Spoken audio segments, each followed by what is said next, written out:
nous suivez depuis quelque part dans le monde, nous sommes à Kinshasa, capitale de la République démocratique du Congo. Sur ces plateaux de Six Politique, sur votre chaîne Six Télévision, nous recevons un Congolais de taille, un cadre du parti au pouvoir, l'Union pour la démocratie et le progrès social. Avec lui, nous allons parler de l'UDPS, son parti. La question UDPS, de l'opposition au pouvoir, ce qui s'est dit sur le père et le fils. C'est autour de l'UDPS, autour du Sphinx délimité, autour de Félix Tshisekedi et de la politique de l'UDPS que nous allons nous attarder aujourd'hui sur cette émission. Il fallait une verve oratoire, une intelligence, une élite. Il fallait une personne qui a la profonde connaissance de ce parti au pouvoir pour répondre à notre questionnaire. Et le choix a été porté sur la personne de Joseph Mbenza. C'est lui que nous recevons aujourd'hui. Il est cadre de ce parti. Joseph Mbenza, bienvenue. Merci, monsieur le journaliste, mon frère et ami Benz. Merci pour l'invitation. C'est pour la première fois que je viens dans cette chaîne. Je suis très étonné. Un très bon cadre, un bon plateau et une belle chaîne de télévision. En tout cas, merci une fois de plus pour cette invitation. Je tiens à saluer le promoteur de cette chaîne. Je ne sais pas si je fais prononcer son nom. Non, non, non, non. Oh, ouais. Donc, c'est lui qui a investi. Il restait dans l'ombre. C'est lui qui a investi. Bravo, coup de chapeau. Donc, c'est une façon de promouvoir la jeunesse et la création de l'emploi et puis mettre en exergue des valeurs que je connais en votre personne. Donc, je crois que le choix était bien posé sur votre personne. En tout cas, merci pour l'invitation. Je tiens à saluer le chef de l'État, Félix Tshisekedi Tshilombo, chef de l'État, et je salue aussi la première dame, la très distinguée Maman Denis Nyakero, sans oublier mon secrétaire général Augustin Kabouya, que nous appelons affectueusement à 47 mon abouté. Très bien. Merci beaucoup, Joseph Mbenza. Je sais que l'émission d'aujourd'hui sera très chaude parce qu'à chaque fois que je vous reçois, c'est comme si un câble phase et un autre c'est cogné. Ouais. Alors, il y a toujours des intercelles auxquels on peut s'attendre. Première question, l'UDPS est composé de 4 lettres. UDPS, chaque lettre portant une sémantique que nous connaissons. Alors, nous voulons savoir, est-ce que l'UDPS est vraiment le symbole de la dénomination qu'elle porte? L'union, la démocratie et le progrès social sont réellement les fondements de l'UDPS? Ça, c'est une question très pertinente dès l'entrée des jeux. Je te comprends, je comprends comment tu poses des questions. Effectivement, l'UDPS, elle est créée en 1982, le 15 février, dans des conditions les plus difficiles. Nous connaissons les 13 parlementaires avec ces documents qu'ils ont remis à Mobutu de 52 pages, qui leur a valu de brimades, tout ce qu'il y a comme privation. Ils ont manqué même de droits comme étant Zaïrois de l'époque. Alors, ce parti a été créé dans des moments les plus difficiles de l'histoire politique de ces pays, avec la sueur et le sang, les emprisonnements et puis autre chose dégradante de la vie humaine. Alors, UDPS, dans sa conception originelle, c'est comme ça que vous évoquez le nom Union, parce que dans l'esprit de 13 parlementaires, nos aïeux, c'était qu'il fallait réunir les Aïrois autour d'un idéal commun, la démocratie. Parce que, il vous souviendra, à cette époque-là, nous sommes pendant les années de la guerre froide, où Mobutu était à l'apogée de son règne, de son pouvoir, l'homme le plus fort de l'Afrique centrale. Mais il y a eu des gens exceptionnels, ils étaient au nombre de 13, qui se sont opposés à Mobutu. Donc, il y avait en ce moment-là, directement, des discours sur la place publique. De l'autre côté, nous disions aux Congolais que le temps était venu pour que nous puissions instaurer un état de droit, deuxièmement, une bonne gouvernance, et ce discours-là a reçu l'adhésion de millions de Congolais. De l'autre côté, le discours de Mobutu, c'était le statu quo. Donc, ce qui revient à dire, le discours d'alors a drainé des foules, a eu l'adhésion, parce qu'il fallait instaurer un autre système, parce que nous étions habitués à la dictature. Donc, ce qui a fait que en ce moment-là, l'UDPS a commencé à prendre corps, à prendre vie ici, à Kinshasa et dans toutes les provinces, même dans la diaspora. Je signale à tous ceux qui nous suivent, c'est le seul parti implanté ici et dans le monde entier. Et je signale aussi que notre secrétaire général, c'est le numéro 2 de tous les partis socialistes dans le monde. Donc, c'est pour dire, l'UDPS n'est pas n'importe quel parti politique. Mais au-delà de tout ça, vous avez raison de poser la question. L'UDPS a connu aussi de périodes de mutation. Nous étions dans une période où nous faisions face aux dictatures et il nous a fallu adopter un certain type de comportement à l'égard de la dictature. Maintenant, nous sommes au pouvoir. Hein?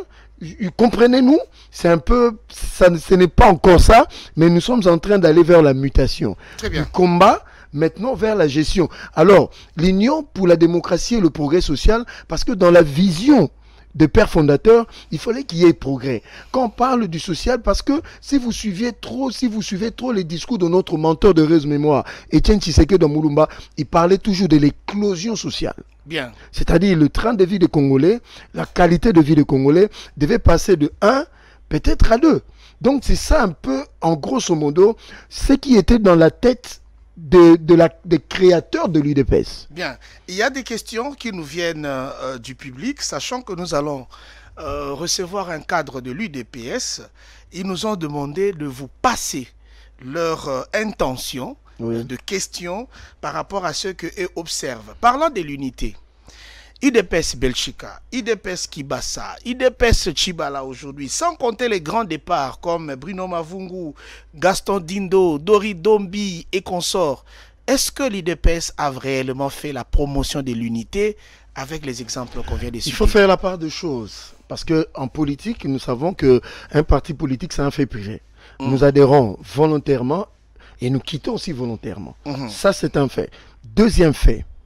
C'est le seul parti qui a été combattu par toutes les dictatures et même par des puissances étrangères. Parce que l'UDPS représentait l'espoir de tout un peuple. Ce qui fait que c'est là qu'il nous a valu de combats de tout genre. Maintenant, vous avez raison d'évoquer cela. Mais vous suivrez, si vous suivrez l'histoire politique du Congo par rapport à l'UDPS, vous allez voir même le 13 parlementaire. À un certain moment de l'histoire politique de ce pays, ils ont abandonné le combat. Parce qu'ils se sont rapprochés de M. Mobutu. Souvenez-vous de notre patriarche Mbouakem et les autres. Mais il y a eu seulement un seul homme qui est resté droit dans ses bottes, dont l'objectif qui a été assigné au départ, c'est Etienne Tshisekedi Moulumba. C'est ce qui lui a valu le nom du Sphinx de Limité, c'est ce qui lui a valu tous les noms que vous connaissez, parce que ce monsieur, notre mentor, était constant et il était droit dans ses bottes. Alors, ce qui a fait que si les pères eux-mêmes ont connu le problème, qu'il y avait des moments où l'UDPS connaissait de départ, mais ce qui est à retenir, c'est l'esprit et la philosophie. Malgré l'émiettement des UDPS, avec plusieurs autres leaders. Si vous suivez bien ces partis, c'est le rare des partis où on parle d'état d'esprit. L'UDPS, c'est un état d'esprit. L'UDPS, ce n'est pas X, Y personne. Maintenant, là, notre mentor n'est pas. Il n'est plus. Il est au-delà, auprès du bon Père, de l'éternel Dieu. Mais l'UDPS vit. Mais regardez d'autres partis. Dès que l'initiateur, le géniteur n'est plus, les partis n'existent plus. Mais nous, avec les étapes que nous avons subies, l'UDPS n'est pas né dans le pouvoir. L'UDPS est né de l'opposition. Et de pas n'importe quelle opposition. Opposition dans le vrai sens du terme. Notre mentor a été relégué plus de 8 à 6 fois avec sa famille. Plusieurs fois en exil, même les 13 parlementaires. Ce qui fait que les pères ont posé les bases, mais eux-mêmes, le père, se sont un peu dérobés, mais heureusement, d'autres sont revenus à la case de départ. Vous avez cité les 13 parlementaires, il ne faut pas oublier M. Kibasa, M. Liaou. Avec leurs IDPS. Alors, ce qui fait que tous les régimes ont tenté de débaucher dans l'IDPS pour fragiliser. Alors, quand les 13 parlementaires se sont disloqués, Etienne Tshisekedi Moulumba a su imprimer en nous, en tant que IDPS, une autre mentalité du combat, c'est-à-dire, nous, notre parti, C'est comme une pyramide renversée. C'est-à-dire, c'est la base. Étienne Tshisekedi avait compris qu'on pouvait débaucher n'importe qui parce qu'il suffisait seulement de mettre l'argent sur la table. Mais si la base était solide, il serait difficile de corrompre toute la population congolaise. Parce qu'à l'époque de Mobutu, il n'y avait que deux partis. Soit vous êtes du MPR, soit vous êtes de l'UDPS. On essaie, je termine 10 secondes, on essaie soit Moboutien, soit on essaie Tshisekidiste. Donc ce qui fait que l'UDPS, Étienne Tshisekedi a su imprimer cette philosophie que l'UDPS était un pyramide renversée, c'est-à-dire le pouvoir partait de la base jusqu'au sommet. Ce qui fait qu'aujourd'hui, les cellules de l'UDPS sont plus puissantes que les autres organes du parti. Bien, Joseph Mbenza, alors que Tshisekedi le père, Étienne Tshisekedi, n'était pas lui le géniteur principal de l'UDPS. Mais comment il en est devenu le président à vie? Non, non, non, non, non, pas non, non, non, non, non, une goutte de dictature? Non, non, non, non, pas de dictature. Précision de taille. Vous savez, quand ils ont commencé leur mouvement, ils étaient ensemble. Là, je salue la mémoire de Baba Kyungu, de Rez Mémoire. Il y a le patriarche Lusangangele qui est encore en vie. Monsieur Paul Pida Chabangi, toujours en vie. Mais le problème, c'était à un certain moment, à cause de la pauvreté, à cause des difficultés, à cause de toutes ces privations, certains d'entre eux ont lâché prise.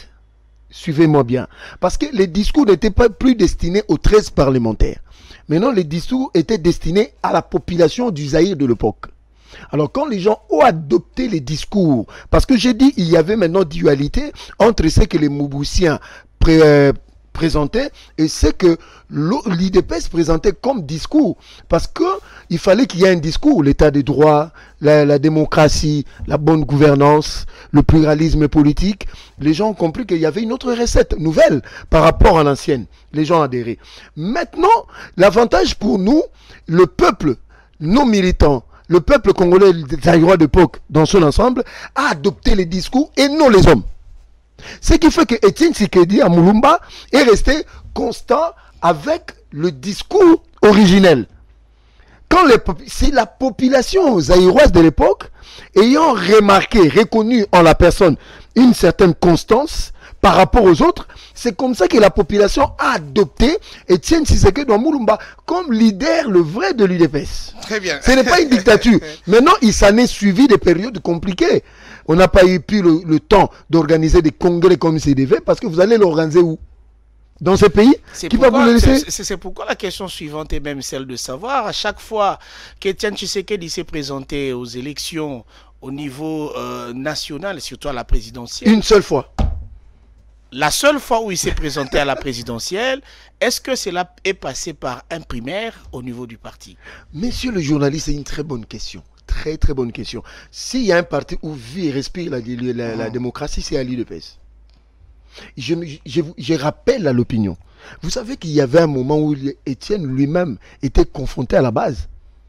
Étienne se réveille le matin, il vous dit, voilà ce que moi je pense. Les gens lui disent, monsieur le président, avec tout le respect que nous vous devons, vous êtes sur une mauvaise pente. Et l'avantage avec lui, il écoutait les gens. Il savait s'adapter, bien qu'il était un homme, quand il se décide d'une chose, il le fait jusqu'au bout. C'est l'avantage avec lui, il assumait ses faiblesses et ses qualités, ses échecs et ses victoires. Donc ce qui revient à dire, au moment où on devait choisir le candidat président de la République pour le compte de l'UDPS, nous sommes passés par un congrès. C'est l'organe décisionnel. Alors, s'il y a des gens qui se sont... Écoutez, moi je suis de l'IDPS et que Étienne Tshisekedi de Moulumba de heureuse mémoire, mon mentor, se présente aux élections et que je viens être son challenger. Messieurs, même la nature te dira, papa, mets-toi de côté un peu là. Vous venez de nous donner une matière. Oui. Lorsque Félix Tshisekedi est voté président de la République, selon l'esprit de la charte de l'IDPS, pourquoi on n'a pas recouru au même congrès pour désigner un nouveau président du parti? Pourquoi le poste du président du parti reste vide, surtout après le départ du président ad interim Jean-Marc Abound? Vraie question, bonne question. Le père et le fils, c'est ce que vous voulez évoquer? Non, non. Ou bien vous évoquez le président du parti, notre mentor qui est parti, un autre membre du parti qui s'appelle Félix Tshisekedi Tshilombo. C'est là maintenant le problème. C'est-à-dire, Félix, c'est le fils politique comme moi. C'est-à-dire, ce n'est pas Étienne Tshisekedi wa Mulumba. Enlevons un peu le côté familial, enlevons le côté fils d'eux, mais Félix et moi... Non, mais je veux qu'on revienne à non, je sais là où vous venez. Je sais là où vous venez. Je répète. Étienne Tshisekedi wa Mulumba et Félix Tshisekedi, c'est deux personnes distinctes. C'est deux membres du parti comme moi. Maintenant, si notre mentor, à l'époque, il n'y avait pas un concurrent, mais pendant Félix, c'est tout à fait normal qu'il y ait un concurrent, parce que c'est un membre du parti à part entière comme moi.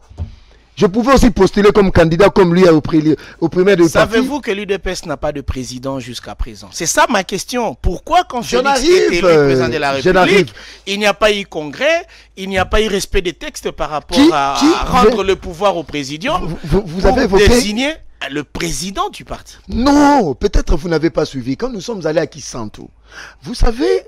Il faut voir le contexte dans lequel Jean-Marc Abounda est parti. Il faut voir même dans le contexte dans lequel Jean-Marc Abounda a été placé là. Vous comprenez?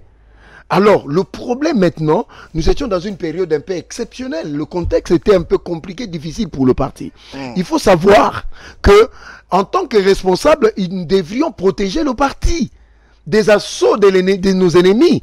C'est pour cela, pour légaliser, pour rendre des choses fluides, nous sommes allés à Kisantu, où il s'est réuni. Est-ce que cette disposition est déjà arrangée dans la charte de l'UDPS? J'en arrive. Laissez-moi expliquer à vos téléspectateurs. Vous savez, nous avons des organes du parti. Nous avons le président, nous avons le secrétariat, le directoire du parti, et puis nous avons des organes, des structures du parti. La convention démocratique, la cellule, la commission électorale permanente du parti, parce que les gens ne comprennent pas. La convention démocratique du parti, c'est le parlement de l'UDPS. Où est regorgé les députés, les sénateurs, le mandataire, le ministre du parti et certains hauts cadres du parti. C'est-à-dire, s'il arrive de moments exceptionnels et que l'UDPS est confronté à des problèmes, à des difficultés du genre, c'est la convention démocratique du parti qui s'est réunie et lève l'option statut sur le cas exceptionnel. C'est pour cela, monsieur Augustin Kabouya, l'honorable Augustin Kabouya, secrétaire général du parti, on lui a confié la responsabilité pendant un certain temps pour qu'il assume l'intérim du président du parti à l'absence de monsieur Jean-Marc Abounda, qui nous a quittés de manière malheureuse. Pour nous, c'est déjà clos cette histoire. Aujourd'hui, Augustin Kabouya, mon abouté, est revêtu de plein pouvoir pour engager l'UDPS comme président à intérim et secrétaire général du parti. Ça, ce sont des statuts de l'UDPS, ça c'est notre parti. Mais je comprends que l'opinion nationale et internationale s'intéresse à ça parce qu'ils savent que c'est l'UDPS. Bien. Joseph Mbenza, voilà là où les bas blessent. Hier, nombreux attendaient l'avènement de l'UDPS au pouvoir. Oui. Tout le monde croyait qu'une fois que l'UDPS sera aux affaires, l'on vivra le progrès social. Oui. Aujourd'hui, à la grande surprise de tous, la population commence même à prier le retour de l'ancien président qu'on avait autrefois considéré comme le fossoyeur du social congolais. Vous ne trouvez pas que l'UDPS n'a pas démontré son pouvoir, sa capacité de ramener le Congolais à goûter au progrès social? Je ne suis pas d'accord avec cette façon d'affirmer que la population congolaise réclamerait le retour de M. Joseph Kabila. Nous en avons vu à l'image. Non, c'est de 2-3 personnes qu'on a payé 10 000 francs qui font des déclarations. Écoutez, la population et le peuple, ce sont des concepts en Sciences Po. Parce que quand on parle de population, il faut savoir que les Indo-Pakistanais font aussi partie des populations congolaises. Nous avons même vu un Indien dans une vidéo dans les réseaux sociaux et qui dit Tolembi Passi. Alors voilà, c'est pour cela quand on parle de population, c'est un peu hétéroclite, hétérogène. C'est un peu une mosaïque. Mais quand on parle d'un peuple, c'est différent d'une population. Ce n'est pas non plus les membres de l'UDPS. J'en arrive. Oui. J'en arrive. Vrai, je suis d'accord qu'il y a des problèmes. Mais ce que Félix a fait, aucun président ne l'a fait dans ce pays. C'est ce que nous voulons savoir, il a fait. Je vais le dire, mais écoutez. Cadrant avec le progrès social. Cadrant avec le progrès social. Je suis la personne la mieux indiquée pour évoquer ça avec vous. Je savais que vous allez être taquin aujourd'hui. Tenez, monsieur le journaliste, il est une différence nette, un discours de l'opposition, quand vous êtes dans l'opposition et quand vous arrivez au pouvoir. Parce que les réalités du pouvoir, c'est différent des réalités de l'opposition. Là, je suis d'accord. On a tenu un discours... Donc ça, c'est un appel à l'humilité. Non, le président était toujours humble. L'IDPS, nous avons toujours été humbles. Mais là où j'aimerais préciser, j'aurais compris, votre question aurait eu tout son sens si l'IDPS avait gagné les élections de 2018 et ayant sa majorité et que nous avons le levier du pouvoir de manière stable, parce qu'il vous souviendra, en 2018-2019, notre pouvoir était dans un équilibre, dans un équilibre fragile. C'est ce qui a été le cas avec Kabila. Il a toujours été dans une condition de coalition, de cohabitation, durant tout son règne. Il faut faire la part des choses. Il a commencé par le 1+4. Oui. Il a dirigé le pays avec les anciens belligérants. Oui. Et parmi eux, il y avait de grosses pointures comme Jean-Pierre Bemba, il y avait Rouberoy, il y avait Zaïdi Ngoma et consorts. Juste après, 2006, on va aux élections. Kabila fait un accord avec Antoine Gizenga. Et c'était qui l'autre force, le fils de Mobutu, Nzanga Mobutu. Nous sommes allés en 2011, encore entouré des partis politiques venus l'aider à obtenir sa majorité, entre autres la CCU, MCR et consorts. C'est-à-dire, vous avez donc vidé votre sac de critiques, de condamnations à la gestion de Joseph Kabila, juste parce que vous avez reconnu que vous gérez le pays dans la même condition. Précision de taille. Allez-y.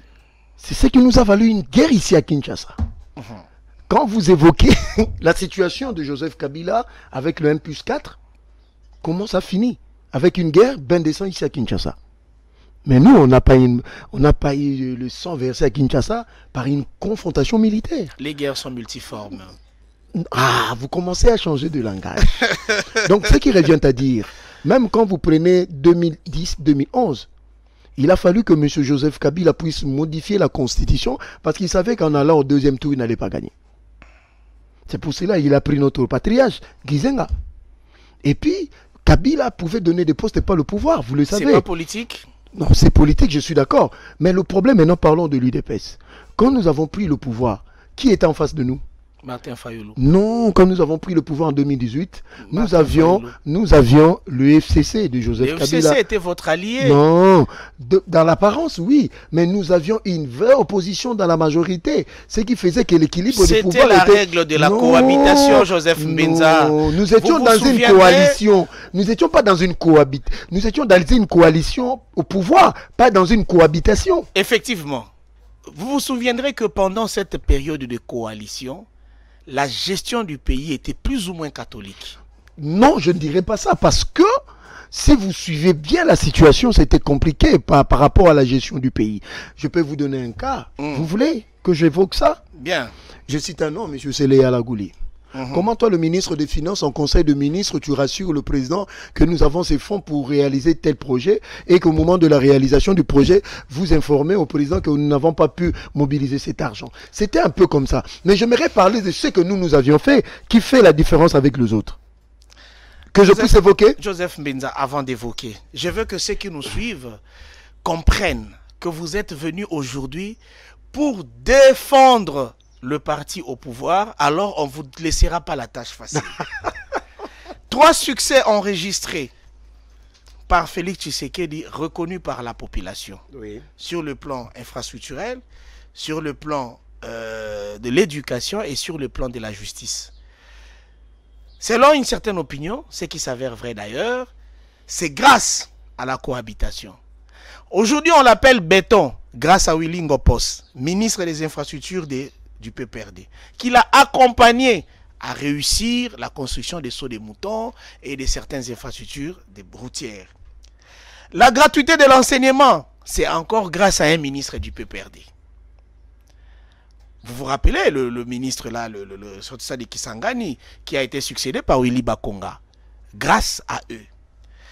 La justice, encore un ministre du PPRD, parce que si il y a eu clameur pour dire Félix Tshisekedi, disons, bravo, par rapport à la justice, ça commence par l'arrestation de M. Vital Kamerhe. Et vous savez que la démarche, tous on sait, a été entretenue par le ministre de la Justice du PPRD. En quoi le FCC a été démoniaco-satanico-diabolique, comme on le présente maintenant de la part de ceux du pouvoir actuel? Est-ce que vous pouvez maintenant me laisser faire parler? Je vous laisse parler. Je vais évoquer deux cas. Allez-y. Où avez-vous, dans n'importe quelle démocratie du monde, quand vous êtes dans une coalition, nous n'étions pas dans une cohabitation, une coalition au pouvoir, qu'un président de l'Assemblée nationale du Sénat menace un président de destitution? C'est plus grave que ce que vous évoquez. Ça n'a jamais existé. Vous avez vu dans une démocratie qu'un député de surcroît du FCC que vous évoquez traite un président d'inconscient en plénière de l'Assemblée nationale en direct suivi dans le monde entier? Vous voulez que je continue? Ou bien que je me limite là pour éviter des dégâts? Donc, vous évitez plutôt de mettre le positif et le négatif sur la balance. J'en arrive maintenant à la gestion. Monsieur le journaliste, Monsieur Willy Ngopos, ça je le reconnais, c'est parmi le ministre le moins conflictuel pendant cette période. Un monsieur calme. C'est lui qui a fait appeler Fachi Béton. Là, il faut accepter. J'en arrive. Oui. J'évoque le monsieur, non? Vous n'êtes pas content? Mais par rapport à monsieur de la gratuité de l'enseignement, Willy Bakonga. Oui. Mais ce monsieur a voulu foutre la merde à la gratuité de l'enseignement en allant jusqu'à la 7e et la 8e. Or, l'article 43 de la Constitution consacre la gratuité de l'enseignement pour l'enseignement élémentaire. Joseph Mbenza. Mais laissez-moi évoquer. Bosengi Kopoyama, Bidon. Mais laissez-moi évoquer. Maintenant, quand j'arrive maintenant, j'ai reconnu M. Willy Ngopos, mais par rapport à la gratuité de l'enseignement, M. Willy Bakonga, il a été poursuivi pour des effets infractionnaires. Il a même fui en allant se cacher au Congo-Brazzaville et expédier mano militaire ici à Kinshasa. Et par la suite, dans la blanchisserie qu'on appelle Union Sacrée. Ça c'est une histoire à dormir. Ça, c'est une histoire que j'aime même pas évoquer parce que ça énerve l'opinion. Donc, c'est pour dire ceci. Il y a eu quand même de ministres pendant, je le reconnais, qui ont bien travaillé, mais la plupart des cas... Je voulais vous faire dire ça, là je suis satisfait. Mais je suis scientifique, je suis factuel. Mais non, qu'est-ce que nous avions fait? Il vous souviendra, messieurs le journaliste, que pendant Joseph Kabila, l'enseignement élémentaire ne s'est limité qu'à la première, à la deuxième primaire. Et c'était que dans des milieux reculés. Mais Félix est arrivé parce que dans sa tête, il fallait faire quoi? Créer l'équilibre entre les provinces, entre les nantis et le riche, et ainsi de suite. Il a actionné l'article 43 qui a consacré plus de 6 millions d'enfants ont retrouvé le circuit scolaire. C'est l'équivalent du Congo-Brazzaville. 2 milliards de dollars de budget l'annuel. Aujourd'hui, nous sommes à 1240 constructions d'écoles dans le programme de 145 territoires. Aujourd'hui, nous sommes à 760 centres de santé. Laissez-moi terminer. Allez-y, je vous écoute. Aujourd'hui, nous sommes à plus de 145 bâtiments administratifs. Le dernier bâtiment administratif que nos chefs de territoire occupaient date de 1935. Le seul qui est venu moderniser, sans compter des infrastructures qui sont en train d'être conçues en République démocratique du Congo, sur le plan de la santé. Aujourd'hui, nous avons l'hôpital universitaire de la Renaissance qui est en train d'être construit. Au finish, il aura 2500 lits, c'est le plus grand de l'Afrique centrale. Aujourd'hui, nous avons le marché de Kinshasa ici. Nous avons l'hôpital de la Mouya dans le Kasaï. Nous avons Mwangezi au là-bas. Nous avons Jason Swindwe au Katanga. Nous allons à Beni. Il y a l'hôpital militaire. Nous allons au Congo central. Il y a le port en eau profonde qui est en train d'être construit. C'est-à-dire que Félix Tshisekedi est en train de faire du mieux qu'il peut. Mais je dis ceci, nous avons rencontré des difficultés. Ce qui a fait que certains projets n'ont pas pu être réalisés comme il aurait souhaité. À cause de certaines contingences, le côté humain aussi a joué. Il faut pas oublier, nous sommes passés par la Covid-19, où la moitié du globe terrestre était terré dans les maisons. S'en est suivi la crise ukrainienne. Heureusement, nous tenons plus ou moins. Donc, ce qui revient à dire qu'il y a des efforts qui sont faits. par rapport à l'éclosion sociale. Aujourd'hui, nous avons le service national qui est en train de faire de preuves. Nous sommes passés de 200 tonnes de maïs aujourd'hui à 4000 tonnes. Aujourd'hui, le service national que nous a laissé cet homme fabuleux, extraordinaire, Laurent Désiré Kabila. Aujourd'hui, le service national construit même une école, un hôpital de grande envergure à Manono, là où M. Joseph Kabila n'a pas pu construire pour son développeur d'heureuse mémoire. Donc, vous voyez un peu, nous sommes en train d'avancer, bien qu'il y a des difficultés. Moi, je ne dis pas que tout est rose. La population a raison de se plaindre parce que le transport à Kinshasa, c'est compliqué. Il y a des routes qui n'existent presque plus à Kinshasa. Ça, c'est le défi de Madame Judith Toulouka qui arrive. Donc, c'est pour cela que je demande à Madame qu'il y ait un bon casting. Je dis un bon casting parce que Machiavel dit ceci. La réussite du prince dépend de la qualité de ses collaborateurs. Vous savez, quand vous avez parlé de la Covid, vous me faites penser à quelqu'un que je vais saluer en passant. Il s'agit de M. Eteni Longondo. Waouh! Ce cadre de l'UDPS qui a, on doit dire, de triste ou d'heureuse mémoire. Je parle de ses prestations. En tant que ministre. Oui. Mais je serai dans l'obligation de vous décevoir. Je n'ai jamais été dans son cabinet. Je ne connais pas trop d'éléments sur la gestion en tant que ministre de M. Eteni Longondo, actuel député national.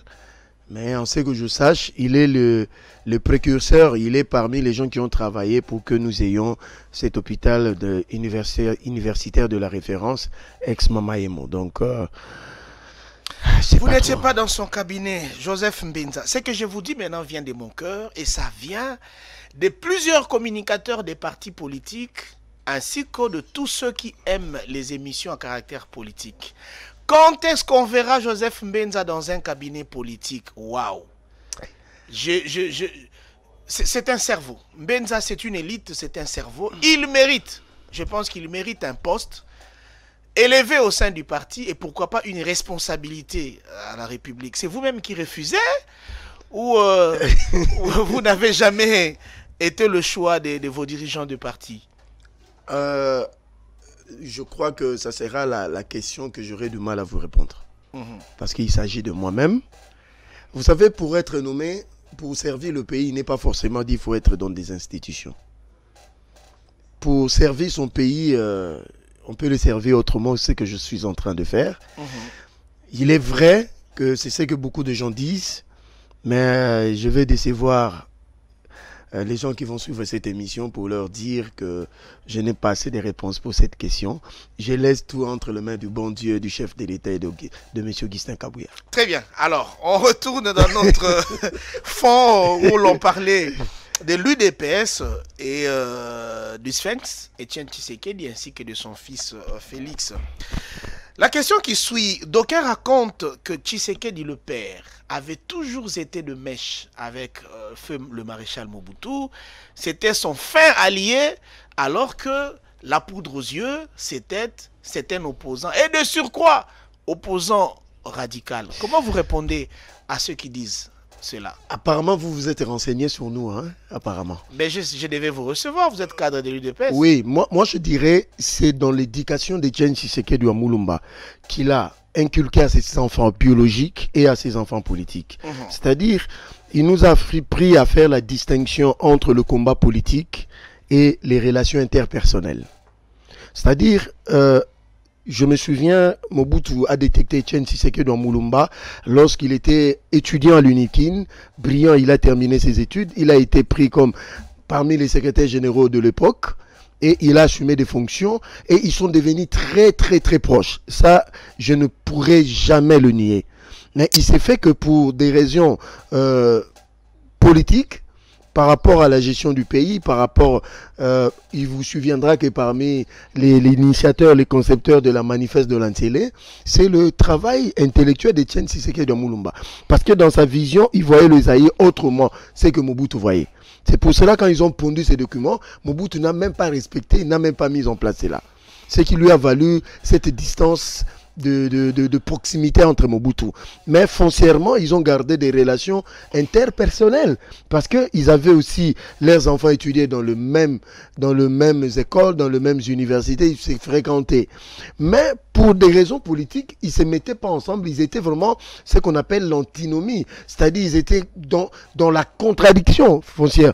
Mais du côté humain, quand le maréchal Mobutu est tombé malade, le président Etienne Tshisekedi Mulumba est allé voir Mobutu à la Côte d'Azur. Quand Mobutu a perdu son fils Konga, le maréchal Mobutu ne savait même pas, il n'était même pas au courant qu'Etienne Tshisekedi Mulumba devait faire le déplacement. Mais comme c'est un être humain, c'est un Africain et que nous avons des valeurs africaines, il s'est déplacé de Kinshasa à Gbadolite.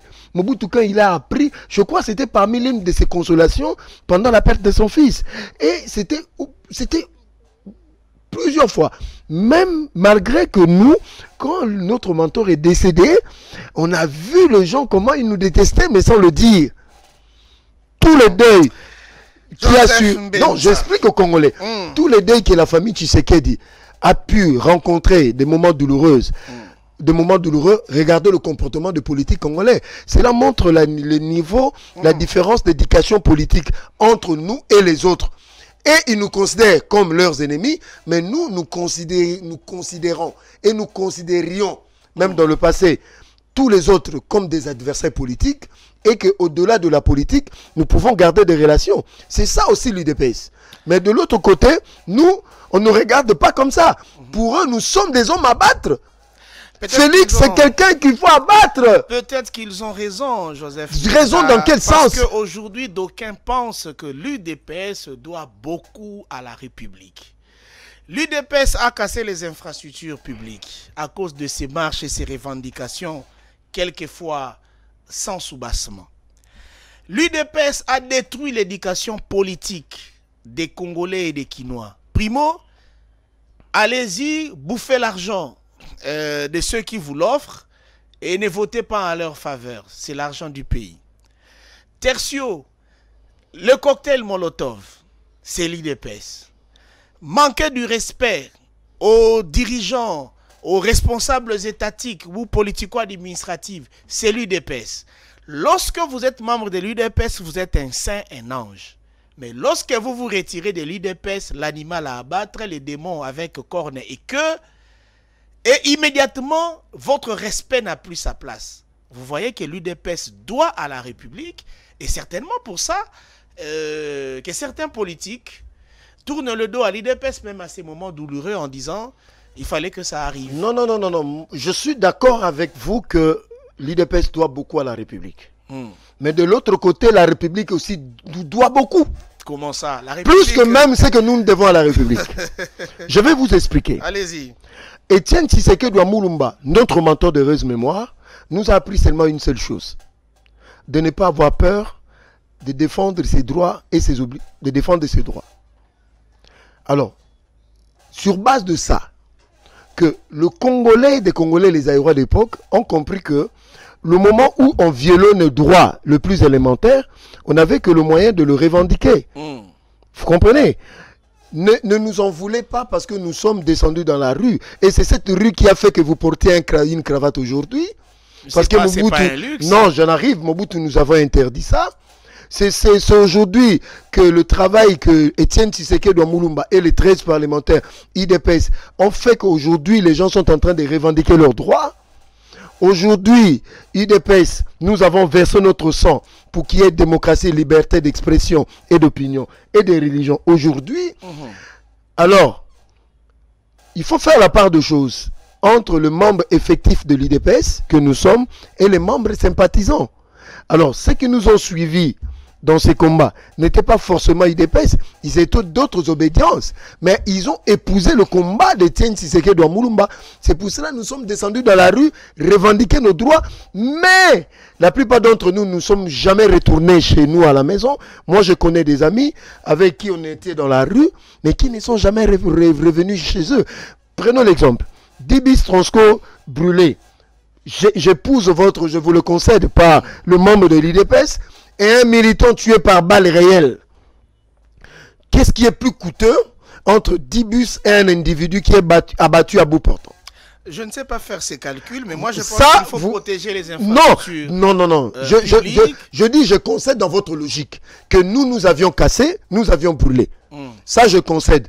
Mais une vie, une main fauchée par balle réelle à bout portant, vous allez me dire que les 10 bus Transco vaut plus qu'un individu qui a été abattu à bout portant par le régime Mobutu, par le régime Laurent Désiré Kabila, par le régime Joseph Kabila.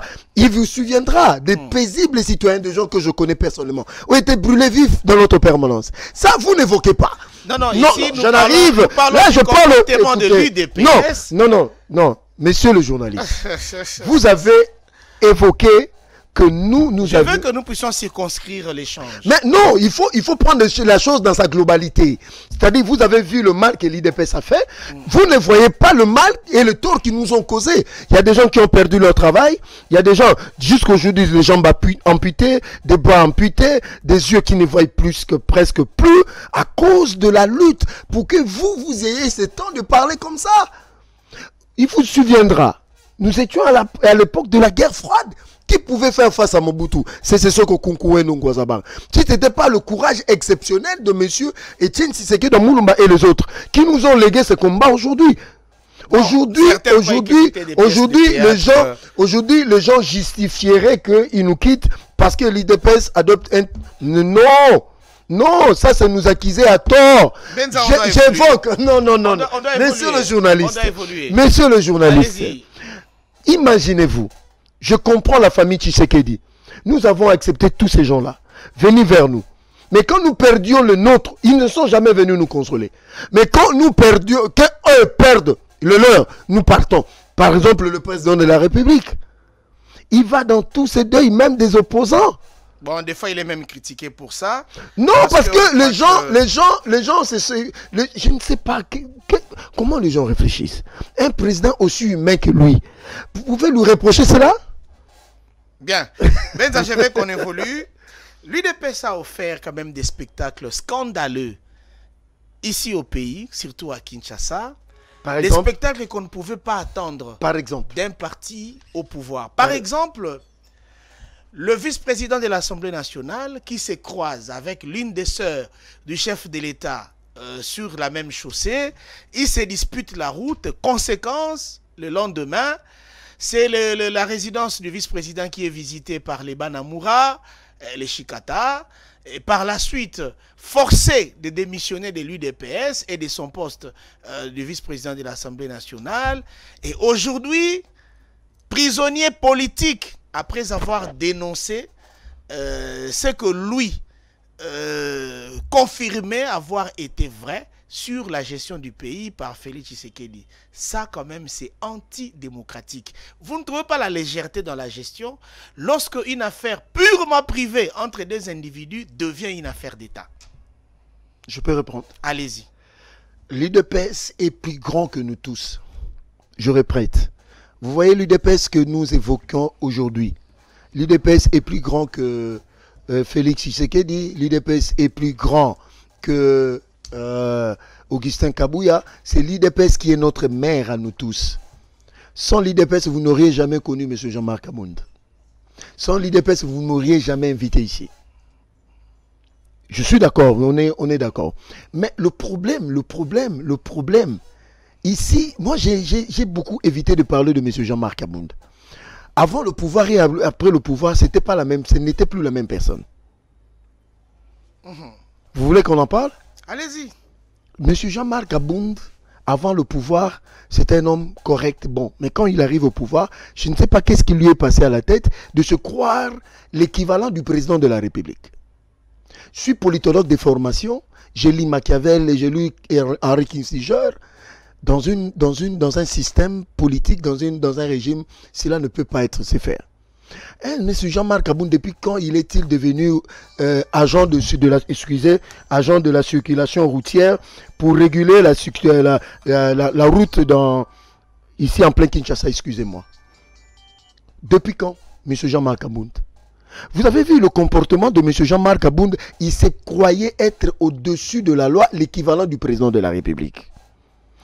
Le problème est que M. Jean-Marc Abound a tenu des propos discourtois à l'égard du président de la République. Ça, c'est après son retrait du parti et de son poste de vice-président. Non, monsieur le journaliste. Parlons de ce qui l'a conduit à ces comportements. Monsieur Jean-Marc Abound, ici, je ne vais pas étaler ses tares et ses écueils parce que ce n'est pas mon rôle, ce n'est pas comme ça moi je fonctionne.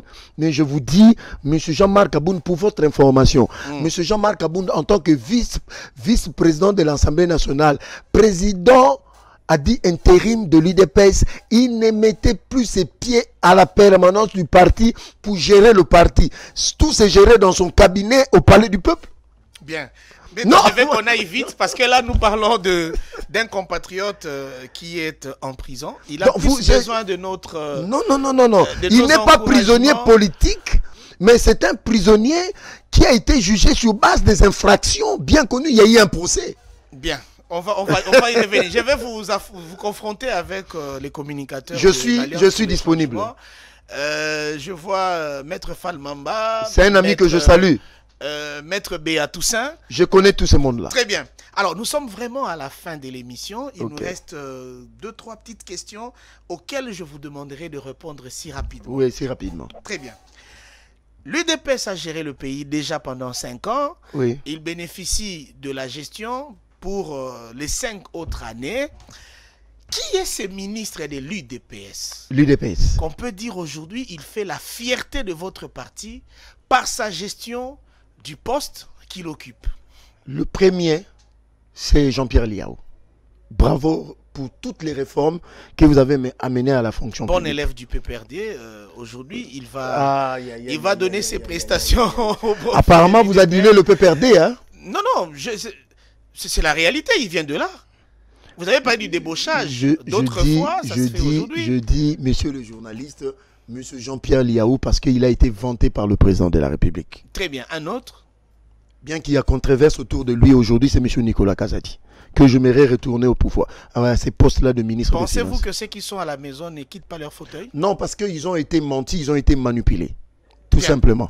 Alors, au sein de l'Union Sacrée, s'il y a des ministres que vous aimeriez revoir dans le nouveau gouvernement que nous attendons, on pourrait compter sur qui, par exemple? 2, 3. Je peux fermer les yeux comme ça, je parlerai de M. Didier Boudimbo. Le calme et la maîtrise. Pas trop de tapage, mais efficace. M. Didier Boudimbo, je ne vous connais pas personnellement, mais je vous suis. Bravo parce que vous avez réussi comme député national et député provincial. Bien. Un autre? Jean-Lucien Boussa. Parce que le président même l'a... Non, le président l'a même vanté. Je dis des gens que le président lui-même a vanté. Le troisième? Le troisième.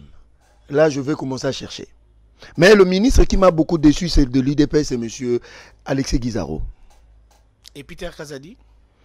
M. Peter Kazadi n'a pas été vraiment à la hauteur de la tâche. Bien. Vous voyez que je suis sincère. Merci beaucoup. Alors, parlons des 2 sujets qui touchent la République. On va chuter par là. Aujourd'hui, apparemment, l'UDPS est sur la voie de réaliser son plus grand rêve de s'éterniser au pouvoir. Ah bon? Et le canal à emprunter, c'est la révision constitutionnelle. Ça fait débat aujourd'hui. Qu'en dites-vous? Vous parlez du changement, révision, bien modification. Bon, je prends le révision. Non, je prends le 3. De la Constitution, c'est-à-dire des articles ou des dispositions qui peuvent verrouiller et qui sont verrouillés, et qui peuvent empêcher à Félix Tshisekedi de briguer d'autres mandats après les 2 reconnus par la Constitution. Monsieur Félix Tshisekedi, je le connais en tant qu'idéaliste. C'est un homme qui sait ce qu'il fait et il est respectueux de ses engagements constitutionnels et de la loi du pays. Mais il a évoqué un sujet que nous tous, nous parlons chaque jour, que cette constitution, c'est une constitution qui n'est pas adaptée à des réalités politiques actuelles. Il vous souviendra, si vous regardez dans toutes les démocraties du monde, leurs constitutions sont adaptées aux réalités socio-politiques, même anthropologiques de ce pays-là. Mais la nôtre a été conçue dans un contexte particulier, post-conflit. C'est la mixture de la constitution de la France et de la Belgique qu'on a inséré certaines dispositions nocives contre la République démocratique du Congo. C'est pour cela que le président de la République a évoqué l'idée de toucher cette constitution parce que comment un président qui prête serment ne peut pas nommer un premier ministre directement? Ça pose problème. Non, mais on n'est pas dans un régime présidentiel. Semi-présidentiel, ce n'est pas adapté. Ce n'est pas adapté. La Constitution souffrirait d'abord de son application à la lettre.